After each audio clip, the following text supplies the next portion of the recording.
Hello, and welcome to Positive Fandom. I'm your host, Mmmm, and Catherine Cooke is with us today, of course. Hello, Catherine. Hi. So, this is the last review episode for The Mandalorian Season 2, Chapters 15 and 16. Tomorrow is the Book of Boba Fett premiere, so there's a lot of excitement about that. So, let's get started with Chapter 15, The Believer. This episode starts off with seeing this really cool scrapyard that has, all sorts of old space cruisers and ships and things like that. It reminded me of Jedi Fallen Order, the video game, Catherine. I don't know if you played it, but in it kind of starts off where the main character is in a scrapyard like this, but he's not a prisoner. He's just a regular worker. And, in the previous episode, Din had asked Kara for help, and he said, I need you to spring out a prisoner for me who knows Imperial clearances and protocols. And that's why they're interested in Mayfield.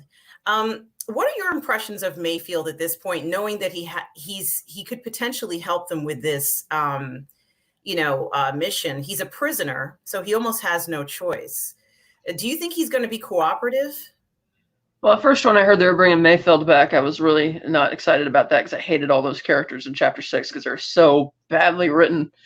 But he came back, and it's like, okay, he was much better this time around, but I figured he would cooperate because he's got, Mando on one side and then Cara Dune on the other, so he didn't really have any out. He doesn't have. Yeah, you're totally right about that. And what's also interesting is when Boba Fett kind of is the first person that he sees, and he recognizes the Mandalorian armor, and it startles him. He goes, "Oh, I thought you were that other guy." And of course, right behind him was Din. So, it was like a double whammy for him. But what's great about it is once they pick him up, we finally get to see the interior of the Slave One. Was it what you had imagined it would look like? Yeah, I figured it would have to have some type of gyroscopic interior to be able to lift like that, and so that made sense. I think they did a good job of recreating it and making it look real. This is we really got treated this season with the Slave One, and it was great to see it there on the outside as well as the inside. So I was really happy to see that. Now, what's really interesting is when they start to kind of question Mayfield. When Mayfield learns that they're interested in Moff Gideon, he's very standoffish about it. He doesn't want to have anything to do with it. But then they tell Mayfield that, or at least Kara tells Mayfield, well, they took, Din's child, and Mayfield knew exactly who he was referring to.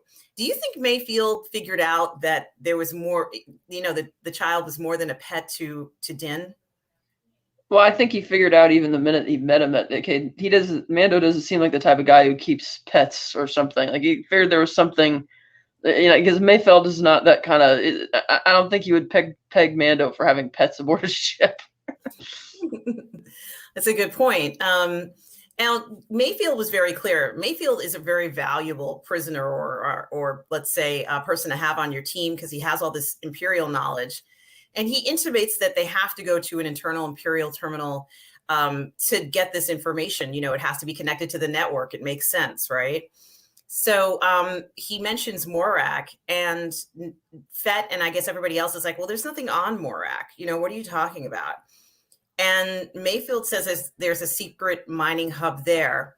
This is another one of those Imperial hubs that they seem to be really good at keeping secret, isn't it? Yeah. So, there, like we were talking before, there must be hundreds of these things around throughout the galaxy. And however, Mayfield, maybe visited it or saw it in a protocol, or some sort of list when it was being built. So he's aware of it. And at Clockwork, they locate it on Morak, and they find out that it's mining something very valuable, this rhodinium. That I'm assuming it's an explosive, right? Because it's so volatile. Yeah, rhydonium. So, when they finally do get to the surface of the planet, and they see that, there are these, obviously a whole crew there who's doing the mining as well as transporting these products. they determined that only Din can really accompany Mayfield because everybody else is wanted or recognizable. Like Kara is fully recognizable, on the network, and of course, it would be disaster if she went in and did that. And so is Fennec. And of course, Boba Fett, like his Yeah, he face. makes a joke about that. That was funny. He's like, yeah, I think they might recognize my face. Absolutely. I mean, come on, and so through the process of elimination, Din is probably the face that's the least recognizable because nobody's seen his face. So they take off their gear and they capture, these mining guys, the tank troopers uniforms, and they get into it. And Mayfield, continues with sort of like a lot of wisecracks about how the suit is still wet. And it seems like Mayfield is going through, I don't even know how to describe it. I don't think it's just because he was captured, but his attitude seems very different from when we first met him, because now he's sort of like in a contemplative state. Is he going through a midlife crisis? I don't know if it's full on midlife crisis. It's just that he's not in charge anymore. And again, he doesn't really know where this is leading because he's figuring, oh, great, I'm going to help you do this. And I don't really have a choice not to. And you're just going to dump me back at the prison when we get back. So he's just frustrated and just kind of, poking the bear, as it were, the whole journey down the road. Yeah, he really is. And he makes some good points about how he sees sort of the local people being exploited as they're riding by with the Rhydonium. And he knows that these local people aren't going to get any money for this stuff. And, he's like, all we are invaders on their land, and, he kind of is questioning, like, what's the point of even doing any of these operations at all? And he also goes so far as to say, or kind of like mock Din about, well, can you take the helmet off or can you not show your face? Like, which one is it? And, it's kind of funny because, of course, this comes up as an issue in the episode. But I think he's kind of saying a lot of things that are being left unsaid, but a lot of us would like to ask questions about. So, in the process of them transporting this Rhydonium shipment to get inside of the base, a bunch of other transports are getting knocked out by these pirates. And one thing that stood out to me with these sort of pirate attacks, are these pirates just the local people, Catherine, or are they people who are trying to steal the Rhydonium? They're trying to steal the Rhydonium. Okay, so even on this planet, there are people who are trying to grab the Rhydonium from the locals. They're not benefiting from it. They're trying to steal it. And I love the fact that Din does not have his regular armor on. So as he finds himself in these fights against these pirates, he's starting to feel those punches, and you can see, like, it's like, ow, that really hurt. Oh, I'm not wearing Beskar. I almost forgot. But even in a hot spot, Din still seems to be able to perform and, kick butt and, kill these soldiers, pirates, so to speak, these marauders. And it's really funny because the Rhydonium is not a stable compound or element or whatever it is. And as they're moving it, transporting it, the faster they move, the more volatile it gets. And, they're at some point, Mayfield says, you should have left me in prison. Like, I don't want to be on a Rhydonium where you're shooting blasters and things, because it could, ignite and explode. So they eventually get to the Imperial entrance of the base. And I loved this scene, Catherine. It's like all these different stormtroopers, all different types of troopers shooting against the pirates to defend them, of course. And, and you just see like all the different uniforms there at that one base. And it looks really cool. Like, you could imagine someone actually posing models or doing something like that to recreate it. And they're like actually saluting these guys. Well, yeah, because it was like just a bashing contest all the way down the road, like a mini Mad Max thing to get this truck there, because for some reason none of the forces at the facility bothered providing any assistance at all. And so they get there and everybody's cheering them on and thinking they're heroes because they made it, which is kind of odd that they would get that enthusiastic about it, but okay. Yeah, it is very funny. And the only thing that I could think of is that they all get a bonus if one shipment goes through or something. I'm not even quite sure what happens, but it must have been so much fun to make this episode, to have all these different types of troopers, as far as I'm concerned. And we were talking about, like, being a trooper was the best thing for some people in the galaxy.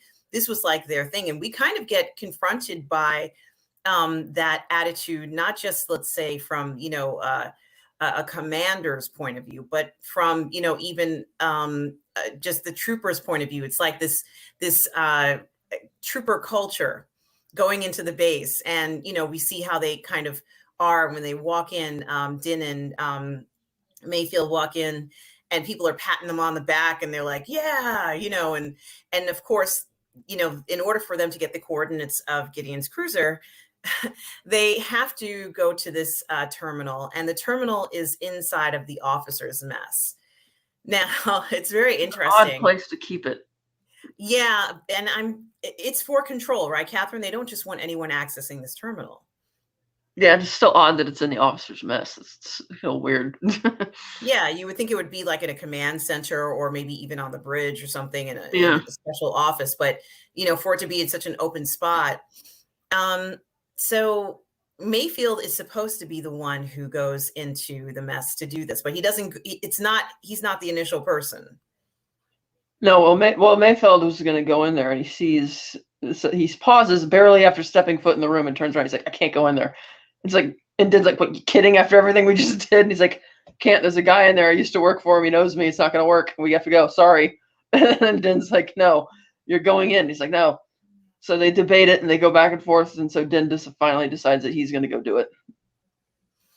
Yeah, and I kind of find this part really interesting because Din he's just very quiet about it, and he has to approach this terminal, and the terminal must scan his face. And the first thing that I thought about was that, gee, nobody knows what Din looks like, technically speaking, but now the entire empire is going to know, or let's say post-empire is going to know what he looks like because it's scanned his face, right? It's in the computer. It's there forever, right, Catherine? Well, no, because they're not going to have his name, so it won't mean anything. They don't have his real name. They don't know who to pair it to. Okay, that's true. Like, they'll have like whatever fake name he punches into the machine. Will probably just try and pair it with that. I mean, they'll figure out pretty quick that it was a scam, but then they'd have to still figure out who that person actually is. The other thing that I was thinking was that perhaps even if it scanned his face, perhaps it may not have like a full cycling connection. Maybe it updates at the end of the day. Every scan goes into the main computer by the end of the day. So since I have a feeling that they blew up the place, there's a possibility that whatever was scanned in that terminal might have been destroyed. So this is something else that I was contemplating, but I certainly don't know right now. But the best part was the fact that it did scan him, and it gave him access, and it didn't reject his face because he's a new person. So as he's at the terminal, however, right as he's getting the information he needs for Moff Gideon's cruiser, he gets interrupted by an officer. And the officer kind of, says, hey, I'm talking to you, like, and, now, of course, Din can't, escape quickly as he had planned. And, there's this, rapport between the officer and Din. And Din doesn't even know what to say. He's like, well, what's your number? And he's like, I'm a tank trooper. He's like, no. What's your TK number? Mm. And, and Mayfield, thank God, steps in and kind of, intercepts the conversation because, Din, that would have been it for Din. Like, Din wouldn't have made it out of there. But Mayfield's like, oh, no. He can't hear very well since that, that action on whatever planet. And we call him Brown Eyes. And, like Din is inside like, darn you for calling me Brown Eyes. But I thought it was very interesting that they got singled out for being the only group that was able to deliver the Rhydonium. Yeah, I mean, well, you mean singled out by the officer in the hall? Yes. Mm-hmm. I think he singled them out because you can tell there's something weird about him. Like there's something off about the way he's like, okay, you're going to walk in the mess hall. You're just doing this. You're kind of looking really super nervous when you see him take off the helmet. It's like, okay, this guy's up to something. Mm-hmm. So he's, his senses are telling him something's off about Din. And that's why he intervened, because he would just be sitting there enjoying himself in the officer's mess. Something else that's also very interesting is that, finally, when they do kind of, against their will, sit down with this officer, Mayfield starts to ask questions sort of like challenging questions, maybe even sort of like inappropriate questions. Like his conversation is going in a direction that is making Din very uncomfortable. It made me very uncomfortable. I'm like, what is he talking about? Why is he asking these questions about, well, why don't we toast to Operation Cinder? Was it really worth it that we killed all those people? Like, it was kind of like a very challenging kind of conversation that if that was actually your commanding officer, you probably wouldn't even be saying something like that. You wouldn't challenge your commanding officer if you're in a unit. You would just say yes sir, no sir, or whatever. But to kind of, be so brass against, this officer and question him, I think that he wanted the man to say, you're right. We messed up and, we didn't make things better. But it was foolish for Mayfield to even think that he was going to say that. After all, this man is still. I don't think he wanted him to say he messed up. He wanted him to say that he just didn't care. Because that's the whole thing of Operation Cinder. It's like, burn off all the Empire that failed to protect the Emperor, because the Emperor was that egotistical that if the Empire outlives me, then it doesn't deserve to live, deserve to survive. Right. Okay, so he just keeps needling him on. And plus, Mayfeld has nothing to lose at this point. He's like, if I'm just going to go back to prison anyway, it's like, who cares? I'm just going to, this is my old boss. He's a jerk, and I'm just going to, needle him on this. Mm-hmm. Do you think his boss recognized him? No, I doubt it. You can tell from how cocky that guy is. Such a great actor in this role too. The way he's looking at him, and you could tell he's just too arrogant and full. He doesn't have any clue who this guy is, because he doesn't. He even makes a mention of that, like how insignificant the troops are. Like, he really doesn't care. Mm-hmm. And he, this officer makes a comment that we've heard a lot of people make about whether or not people prefer freedom versus order, and that they'll choose order over freedom because they don't want the chaos that freedom can bring. And, and that's when Mayfield just kind of loses it. Like, he decides that he's going to shoot this officer. And it's like, it's kind of like, wow. But then you're thinking, wait a minute, this is not the time for this. We're trying to slip out of this, very stealth, but it's completely gone. Like, it's all, the plan of being stealth is gone now.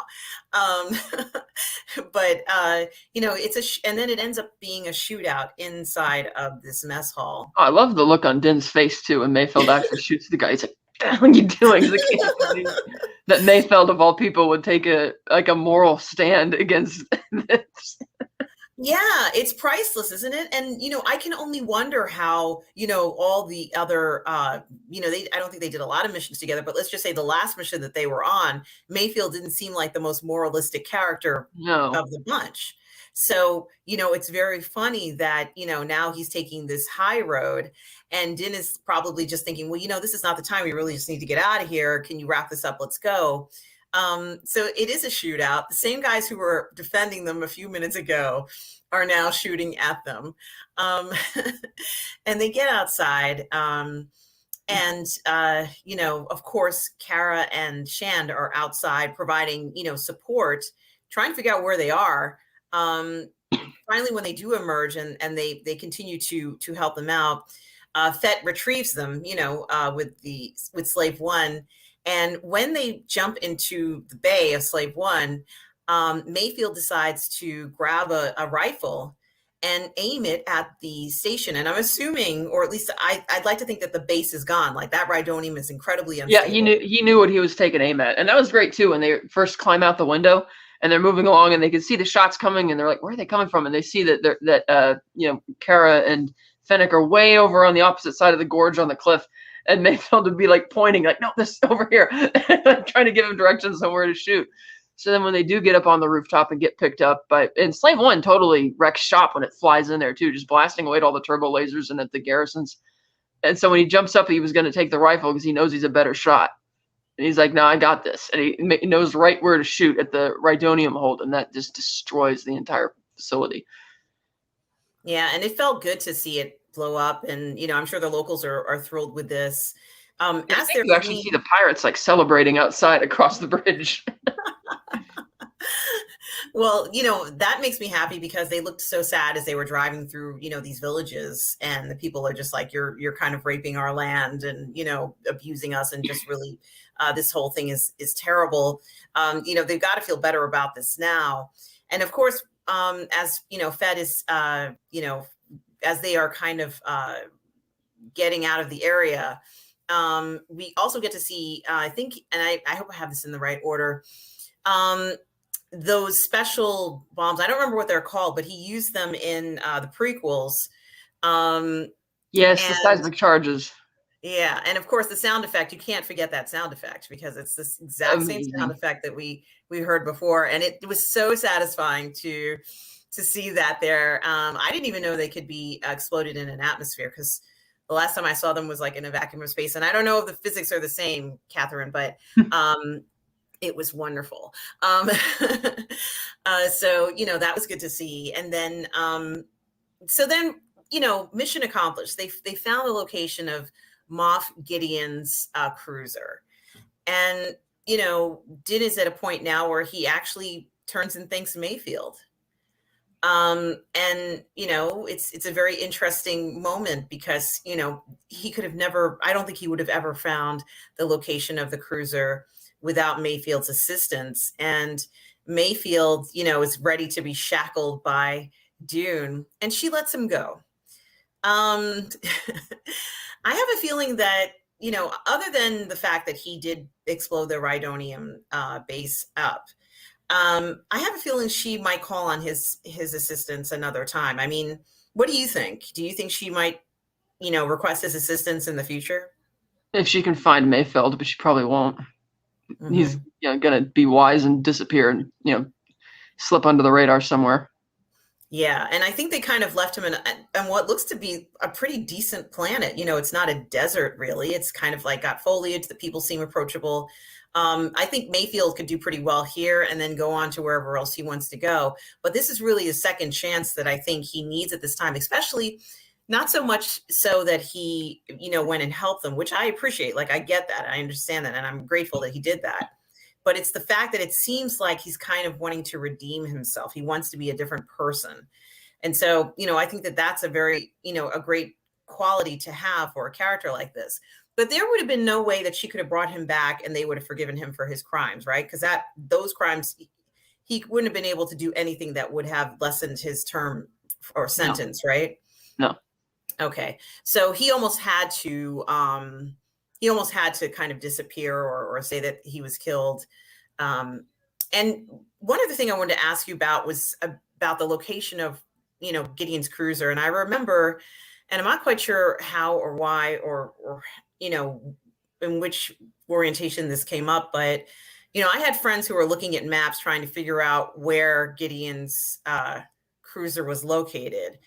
And, let's say in the galaxy, where in the galaxy is Gideon's cruiser? And I think, maybe they looked at on a map or saw part of it and zoomed in and they said, okay, let me look at my map that I have of the galaxy and see if I can locate it there. And there was a lot of speculation about whether or not he would be, if he would just be on a planet, park the cruiser on above a planet or something like that. Did you have any idea where they might be? Or, eventually we found out what the location was, but what did you think about the speculation? Because there was a lot of speculation as to where that last, boss fight or the chapter 16 episode would take place. What were your thoughts? Somewhere in the unknown regions. Mm-hmm. Mm-hmm. Outside of the New Republic jurisdiction. Okay. I think for a lot of my friends who were speculating about where it would take place, clearly the cruiser was in transit. So, it wasn't on a planet. And that was like something I think some people were not expecting. But, the words that that Din gives to Gideon, of course, are priceless, because these are the exact same words that he gave to him. Like he thought about this. And it was really great hearing him say, you have something I want. And then, of course, he means more to me than you will ever know. So was Gideon, obviously Gideon has these death troopers that took Grogu from Tython. Is Gideon expecting that Din is not going to be a challenge for him? Or does he even care at this point because he already has Grogu? I don't think he cares, because it's like, okay, I mean, he's kind of surprised to see that Din sent him this message so bluntly, but he's like, yeah, you're one Mandalorian. I got a bunch of dark troopers. It's like, yeah, you're done. Yeah, I mean, as far as defenses, and firepower and support, Gideon has all the advantages here. And so, it's not looking ideal necessarily for Din, even though he does have Boba Fett and Fennec Shan and Cara Dune, who are all heavy hitters against what Gideon has. It seems, very, very like a very hard mission, but they're determined to do this. And so did you have any other thoughts about that episode in regards to Mayfield or in regards to Well, Mayfeld was a much better character this time than he was in the first one. And because when we finally learned now why he was such a bitter jerk in the previous episode, it makes sense a little bit more. But I don't know if we'll see him again. It was a beautiful planet, great action, entertaining episode. Richard Brake was fantastic as his former boss, and more Slave One action. So yeah, it was a great episode. Yeah, I agree too. I thought it was wonderful. I even liked the part when, I mean, it wasn't that significant of a part, but when Cara Dune and Fennec Shan are sort of like on the hilltop somewhere and they've got their weapons in their hands, and they're ready to, shoot when needed. And they're kind of like, and they didn't really get into small talk, but they were like, okay, I see three, got it. And I'm like, they are so amazing. It's just great to see them, even adding to this entire episode with like, I wonder where they are, so it was really good. And so we find ourselves in the final episode of The Mandalorian season 2. It's chapter 16. It's called The Rescue. And this particular episode starts off where we see Dr. Pershing in a ship. I can't remember the type of ship this is, but he's being pursued by Boba Fett, and on the ship, he's got a few, I guess they are troopers, who are traveling with Dr. Pershing. And essentially what happens is, I guess they get onto the ship. I can't remember exactly, Catherine, but Din confirms with Dr. Pershing that Grogu is still alive. And in an almost cruel fashion, we see that the trooper who is there with Pershing, it's one or two of them, taunts Cara about, how many people died on the Death Star and how more significant the Death Star deaths are than, let's say the entire planet of Alderaan. And he's a real dick. This is, he's really trying to hurt her. And she ends up killing him. And you can see the blaster blast like go right past Pershing's face. Like it got so close to him, and Pershing is like, "Oh my god!" Like it looked like some kind of a, like 80s action film where somebody does this incredible shot, and someone you just barely miss the person who's next to them. But if you watch it closely, you can just see the laser blast go right past his nose, and he probably was just so amazed that he himself was not killed by that blast, but I really love that scene because it kind of brought me back to those kinds of films. But Pershing ends up becoming kind of an asset to them, doesn't he? Yeah. He provides a lot of information for them. And will Pershing now be free of this post-imperial rule? Like, is he going to be able to go to the Republic and kind of, separate himself from this entire operation? I wouldn't think so. That would be a high-profile target that you'd want to assassinate if you're Gideon or anybody involved in this project. You wouldn't want to let him get that far. Mm-hmm.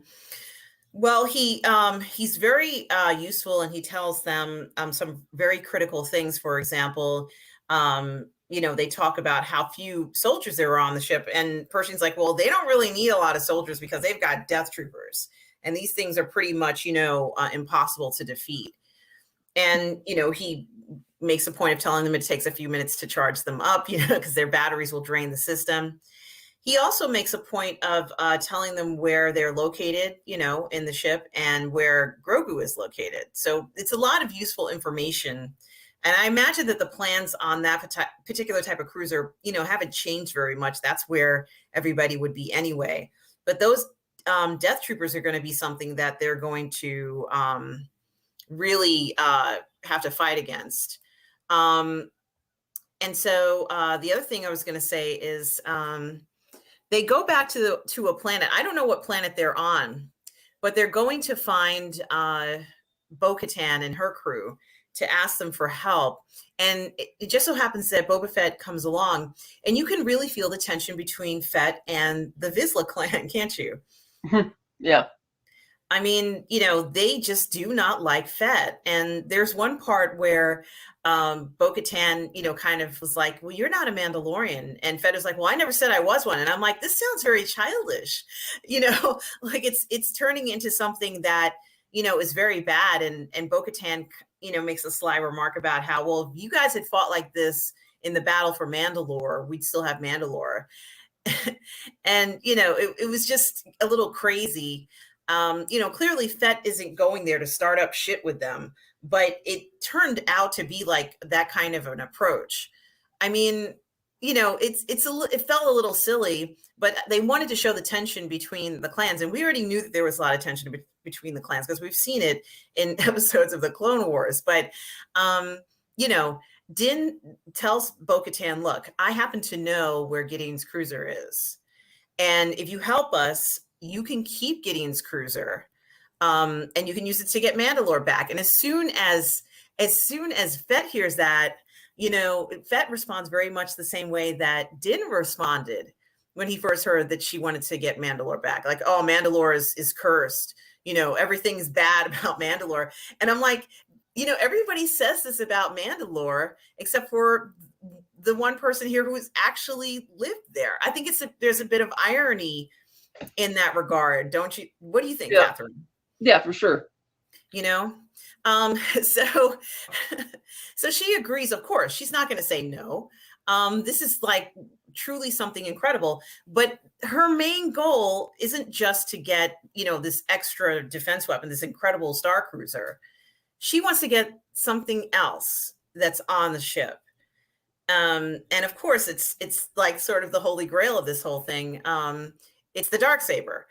And we all remember the story of the Dark Saber because we watched it in the Clone Wars. Like, we watched an extensive parts of this. I think there might have been some in some other series, but we know how important this is. And there is also a bit of irony because Bo-Katan refused to keep it before when I can't remember the woman's name. She wanted to give it to Bo-Katan.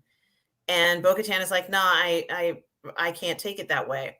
Bo-Katan refused to take it the last time because she didn't win it in a fight from anyone. But eventually she agreed to take the Dark Saber. Let's say in the Clone Wars episodes. Eventually she agreed to take it. And this is something that comes up here. And so after the episode, I'm kind of curious, or at least, do you think there will ever be a circumstance where Bo-Katan will once again agree to take, the Dark Saber, regardless of how it's given to her? No, she's too much of a fanatic. Mm-hmm. Okay. Well, they decide that they're going to approach this, Gideon's cruiser sort of separated, and all the ladies will go and break through initially. Din will be with them too, but Din will separate and get the kid while they go penetrate everything, and then they go to the bridge. And so I really loved how they showed the scene where they go into the launch tube. And I was like, that's very clever. And they're like, get out of the launch tube, get out. And I'm like, what's great about them blocking it is that it means that they can't launch any shuttles or anything like that. But it almost doesn't matter because the fight is going on inside of the cruiser.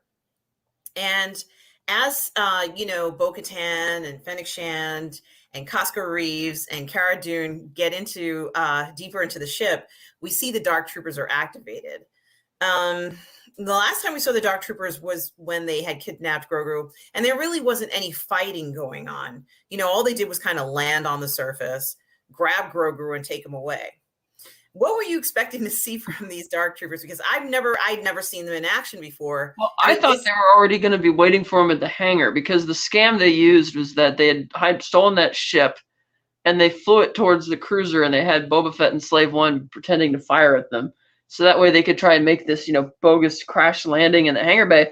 And I thought the troopers would have already been there, ready to go, because it was really stupid of Din to warn Gideon. Oh, by the way, I'm coming. It's like, okay, thanks.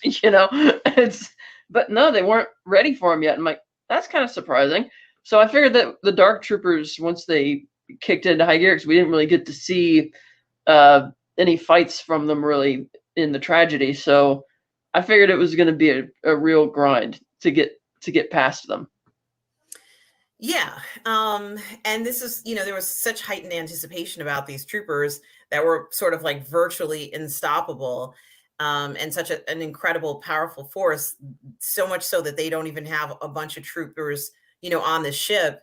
As the ladies keep going closer and closer to where the bridge is, Din pretty much follows them out of the shuttle, unnoticed, like not, he's there, but Din finds himself at some point face to face with a dark trooper, and it seems like they're closed off by some doorway, and the dark troopers are trying to punch through, but one seems to have gotten through. And boy, Din, it takes an incredible amount of effort just for Din to kill off one dark trooper. If all the dark troopers were there, I don't believe that Din would have made it out alive. I mean, just to be honest with you, even with the Beskar, they were just too, strong. But at some point, and I don't know who does this, someone opens that bay door in the back, and all the dark troopers are swept off the ship. And we saw a similar scene like this when Din was helping Bo-Katan get the other ship, right, where the commander and they're like, where are you? Well, we're in the loading bay. And they're like, what? And then they kind of like open the door and they all fly out.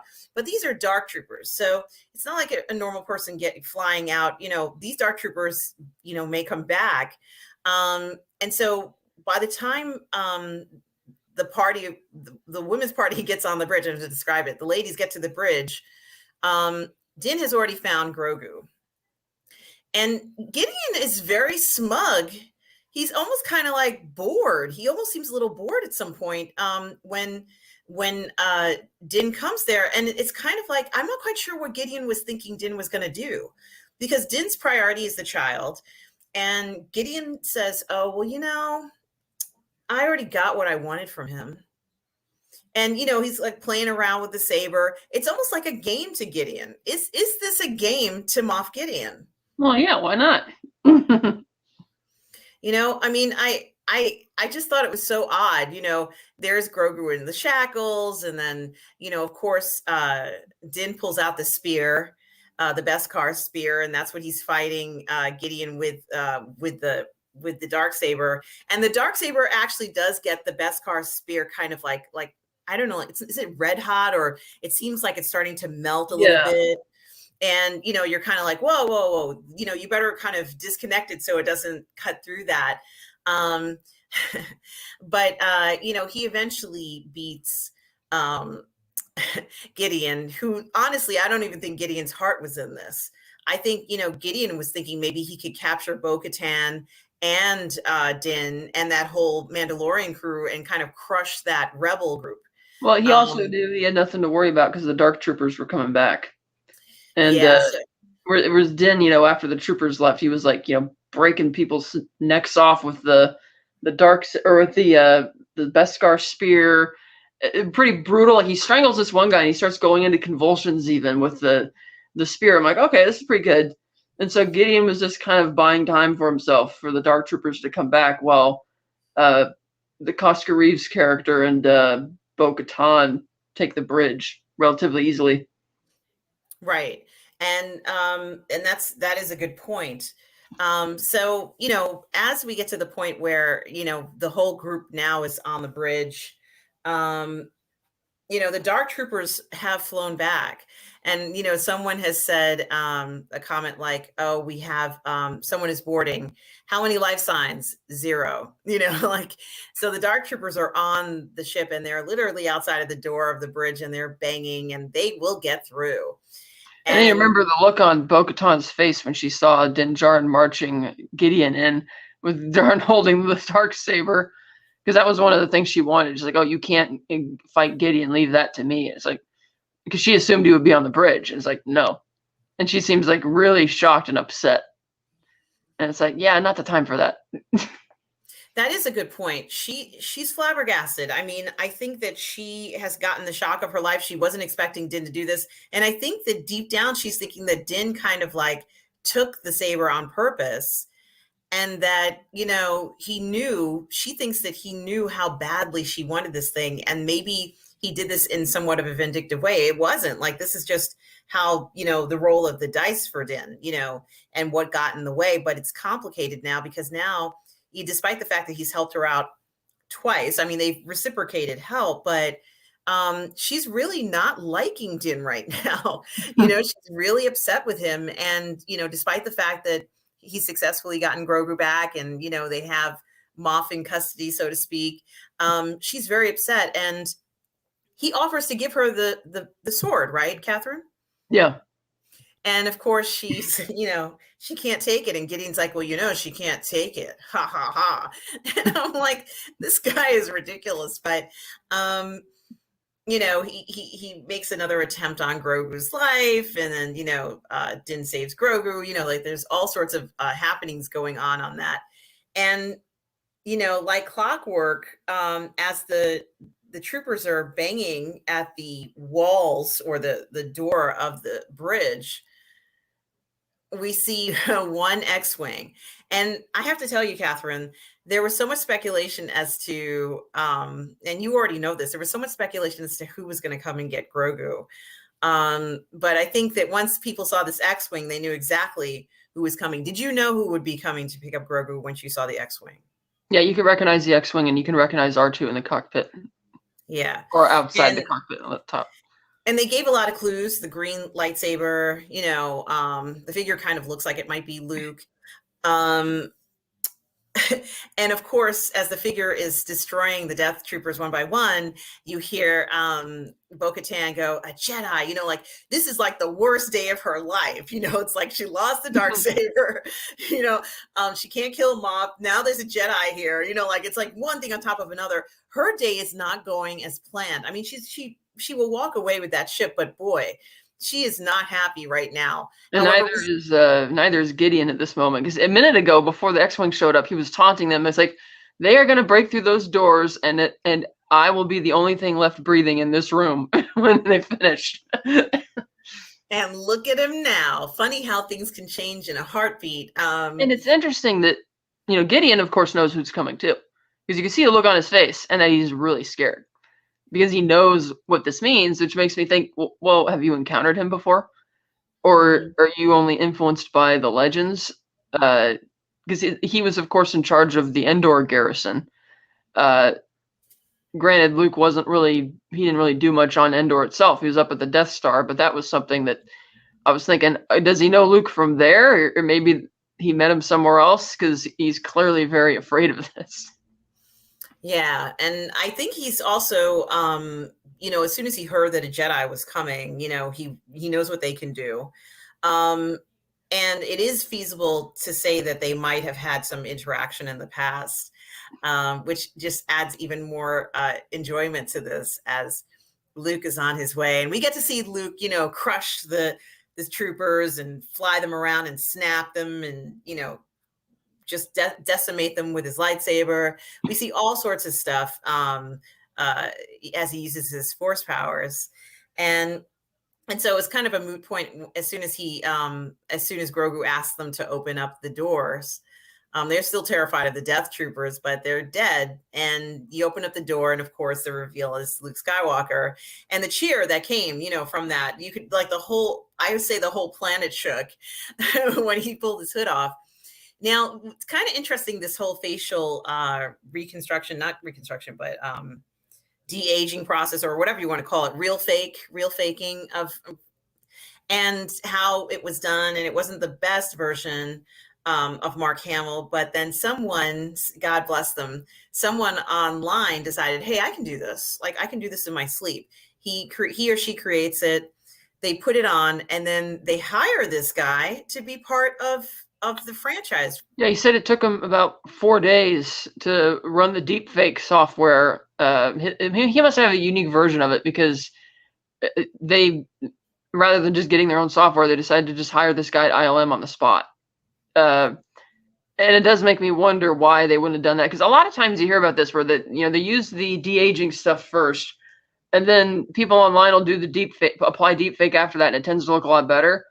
But this is the time where ILM actually decided to hire this guy, and I'm thinking, you could have done. I'm surprised that they weren't trying to do that already, because it does. There's a noticeable difference, because if you watched it at the premiere and for the first, I think it was for the first few months or so after that, it still looked good, decent. The effect was a little not holding together as well, but then when they replaced it with the deep fake, it was so much better. And they had a combination in that case of an actual actor who was doing all the stunts and all the fighting, and then they had Mark there with all the the tracking dots and all that type of stuff for when they were going to de-age him. And apparently some of the actors there didn't even know who the character was going to be, because it wasn't in the script, and they were filming the sides on different days, I guess. So that was kind of interesting how that all went down. And there's a fun little documentary about that whole thing on Disney Plus. Yeah, and I was going to ask you, is the version of Chapter 16 that's on Disney Plus now with the new deep fake? Yes. Okay, excellent. So, anybody who wants to see that newer version, it's there. And I'm sure you can go on YouTube and see, the difference between the before and after, because there's a YouTube video on it somewhere. But I think it's like one of those success stories, where a person who really loves doing this stuff gets a job at ILM. I mean, good for you, whoever you are out there, and good for us. Thank you for making things better for our experience of a character that we love. And so, it seemed rightfully so, or right fitting to me, that Luke would be the person to take Grogu. What did you think about it being Luke? Well, I figured he would be the one to answer the call, because it's 5 years, maybe 6 by now, after Return of the Jedi. Luke's still traveling the galaxy trying to learn about the Jedi, because the Empire had done a pretty good job at destroying any Jedi-related things they could. So, and Luke is still in a bit thinking like his mentors, I'll just rebuild the old Jedi there before. It's not a good idea. But what really stands out is the stark juxtaposition between Luke's attitude about Grogu versus Ahsoka's. Because Ahsoka was like, because Ahsoka even had a conversation with Grogu, a long conversation, whereas Luke doesn't. And Ahsoka, even after talking to Grogu a lot, and she's like, yeah, I'm not going to do this, and it's not a good idea. Whereas Luke is just all hands on deck. He's totally on board with it. And, Din is kind of surprised. He doesn't really know what to make of this. It's unclear if Din even knows who this is. Interesting choice, by the way, that Boba Fett isn't here, because he would have been able to tell them who it was. And I guess that's the reason that he's not here. Not that Boba Fett would care that, it's Luke, fire. He's not going to do that. And Luke certainly wouldn't be like, Boba Fett, Yeah. So they're all just kind of looking at him, kind of in awe. I would imagine that Cara Dune should know who it is. I mean, when I say no, obviously he introduces himself, but they would recognize the name is what I mean, and what that means, because Din is just totally taken aback. And so when Grogu, he's talking to R2 and he whispers something to Luke, and Luke's like, he turns to Din and he's like, he's asking for your permission, which is really sweet and sad. Because he actually wants to go, whereas before it's like, after talking with Ahsoka, Grogu must have known that, okay, yeah, she's not going to take me regardless of what, which is why, like you said, you just went back to sleep on the ship at that point. Whereas here, he's like actually asking for permission to go. And this is really where the whole story comes full circle, because it's like, I was wondering myself when they first teased The Mandalorian, it sounded like it was going to be an awesome show, and I felt it was a bit of a bait and switch doing this lone wolf and cub thing. I'm like, okay, I see what the purpose of this Grogu character was. It was to basically deprogram Din Djarin from his very cult-like personality. And so when he does, Din doesn't seem to have any aversions this time, taking off his helmet in front of everybody to say goodbye to Grogu. And you could tell that he's definitely changed. And even, what's her name? But Bo-Katan is probably even surprised to see that. My God, he took off his helmet, And then he just goes with Luke. And Luke doesn't tell him where he's going. It's just surprising. Luke is very mysterious. Like, you would be forgiven if you thought you hallucinated the whole thing, because it's just so ethereal. He just kind of came in and got rid of all those dark troopers, and just he's like, "Oh, I'm going to take him now. Bye." Then nobody bothered asking where he's going. He's like, "Well, you don't forget to write." Yeah, really. It's like, are you on Facebook? What did you think about the R2 reunion between Grogu great. and R2? That was great. Yeah. And just seeing the R2 all nice and shiny and polished again, it's like nice. Mm-hmm. And clearly they know each other. In fact, when Grogu heard the beeps from R2, he immediately turned around and was like, "Oh my gosh!" And I really like the thought of someone that Grogu knew from, let's say, from before, or let's say, whether it was in the temple or not, just someone that he knew from before. It, kind of felt somewhat more comforting to me that he was going with someone that he knows. And so the first thing that I thought Good about point. was, He does know R2. I wonder where he knows him from. Maybe during the Clone Wars or something on the. I guess because he was Anakin's droid and would be around the temple every once in a while, maybe. yeah. And my first thought was like, gee, R2 may know a lot about Grogu's origin and history. And, of course, as you know, he's the official storyteller, but I just am very excited to think that someone has the information, even though the temple is lost, even though, all the holocrons are gone, R2 probably has a lot of that info there. And he was so happy to see Grogu, which was nice. But it was hard to see Grogu leave Din. I have to confess, it was very, it felt like, well, it was hard for me to watch it. I don't know how everybody else felt about it, but I knew he was going to a place where he had to go to, but I did not want him to leave there. I said it. Okay. So Luke leaves with Grogu, and, as Luke said, he will not be safe until he masters his abilities. And we know he's going to do everything he can to protect him with his life. And, it's going to be, things are looking up for Grogu. Things are looking up for everyone, except for maybe Bo-Katan, who's just still flabbergasted from everything, even with that giant cruiser,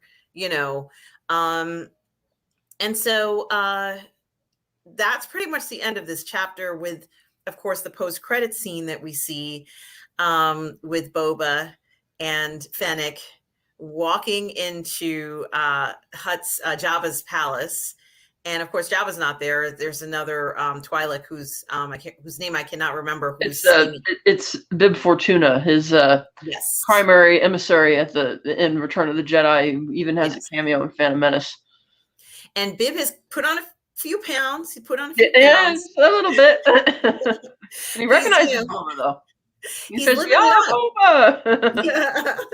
He's been living it up. Bib has kind of been enjoying the perks of, perhaps being, in charge since Fett's been gone for Boba's. What I'm saying, Boba Fett, not Boba Fett. Jabba the Hutt has been gone for a while, and so Bib gets killed right away. And I love that. He just picks up his gun and just done. He just shoots. Pow! Pushed him off. He must have done like a swan dive or something off the, because he was on the sail barge during the big battle in Return of the Jedi, and it didn't look like there were any survivors from that explosion. So he must have snuck out. Yeah, he had a backup plan, some kind of escape plan to get off the barge. He must have had a much better time than Boba did, getting all the way back from the pit of Carcoon to Jabba's palace. Yes. And so, you can just hear the music, I think a lot of people were like, damn, it feels good to be a gangster, as he sits on the throne. But what's funny about this, to me is, obviously he's the throne of the underground, so to speak. I don't get the impression that Boba wants to be a gangster. From the trailers we've seen, it doesn't have that kind of a feel. It feels like something else is going on. So, as I said to you before, it's true that The Mandalorian hooked us and gave us this surprise, with Grogu, this surprise story. But I want to get a surprise story for Boba Fett. But I really would prefer it not be a Grogu scenario. Whatever scenario it is that happens for Boba Fett that's going to surprise us, I'm looking forward to. And I'm kind of hoping it's something from his past. So, I kind of get very romantic about this, and maybe he's looking for someone in particular or something in particular that he has to get. But his motivations seem to be somewhat noble, and I think it's great that this particular series led into that post-credit scene for the Book of Boba. What were your thoughts of this chapter 16 overall, Catherine? A pretty good ending. A proper build-up, tension, and suspense, and the cliffhanger nature of the end. I wonder if they're going to pick up. It seems like you'd have to pick up right from that scene. I don't see how you don't, because Bo-Katan is upset, and you got Cara Dune there, who I imagine will be able to fill them in on what the whole Luke Skywalker thing really means. You have Moff Gideon, who's just like petrified, and it's like, okay, he's probably done. You got, or maybe not from that scene, but something. It's like, how are they going to get out of this? Because I don't picture Bo-Katan as just like lunging at Din to start a fight, because she didn't do that the first time she was offered the saber. She could have just tried to fight the person who was offering it to her to win it that way, and she didn't. So, and now that Din doesn't really have a sense of direction anymore because he's abandoned his cult life, he's finished his job. It's like, now what? And he can't go back to that life. No, and he especially can't go back to the armor. No, I think that that ship has sailed, and maybe we'll find out a little bit more. I'm hoping that I hope we see a little bit more about the Mandalorians, even though this is not the Mandalorian show. It seems to me that it's going to involve, or should involve, some Mandalorians. Well, I do expect to see. I do expect that we'll see the armor again sometime. She didn't seem to be on Navarro anymore in this season, or at least Din didn't even bother checking to see if she was there. She's probably long gone by now. But as word spreads that Din Djarin of the Children of the Watch has the Dark Saber, that's going to draw eyes. And once they figure out, oh, this Din guy is not masked or anything like that, she's going to realize, that this guy's not. He's kind of like, we gave up so much to help him, and now he's just completely abandoned everything that he stands for to go on this probably a mad dash quest to reclaim Mandalore. Yeah, it's certainly turning into something completely different from the last time she spoke to him about you are as his father, and now his level, or what he might be aiming for, or what he's embroiled in, is perhaps even a greater scale of influence over the galaxy. This association with the Dark Saber, being the person who's wielding it, he's not keeping it a secret. He can't keep it a secret. Maybe Gideon had it and not a lot of people knew about it, but everybody is going to know that Din has this Dark Saber and how he got it. And, he's not going to be able to kind of hide that anymore. And I think his profile will step up even more than it was before, when he was running around the galaxy with Grogu. Now he's going to be in a situation where, he won't be able to necessarily hide easily. He doesn't have the Razor Crest anymore. I don't see him though fighting on Bo-Katan's side just now. Like, I don't see him pursuing that as a pathway for him right now. I think he needs to figure out what his next step is first before he can choose a side or do anything like that. Yeah, season 3, he's probably gonna go on some type of journey of self-discovery to figure out what do I even want to do with this thing, and is this even a good idea?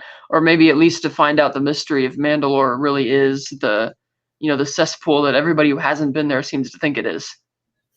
Yes, and I think he needs to find some answers to questions that he himself find important. Now that Grogu is on his way, he can kind of focus on a future that was going to happen to him anyway. I don't believe that those Mandalorians would have been able to stay in that enclave forever.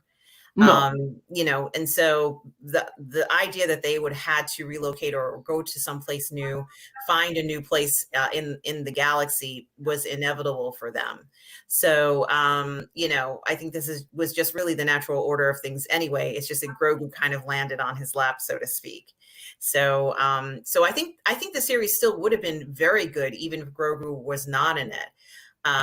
But you know, this is what the writers chose to do, and I don't regret, you know, like I'm not upset about it, but I think that there were a lot of fans who thought that it was going to be just mainly Mandalorians and perhaps maybe no Force users in the series, and we kind of didn't get that exactly. But you know, it is what it is. So I think it worked out for the best. I think we got some I'm sorry, we got some good storylines. Is there anything you would like to say before we wrap this up, Catherine, for pretty much the last episode of the series, The Mandalorian season 2? What were your last thoughts on it? I like the second season better than the first on the whole.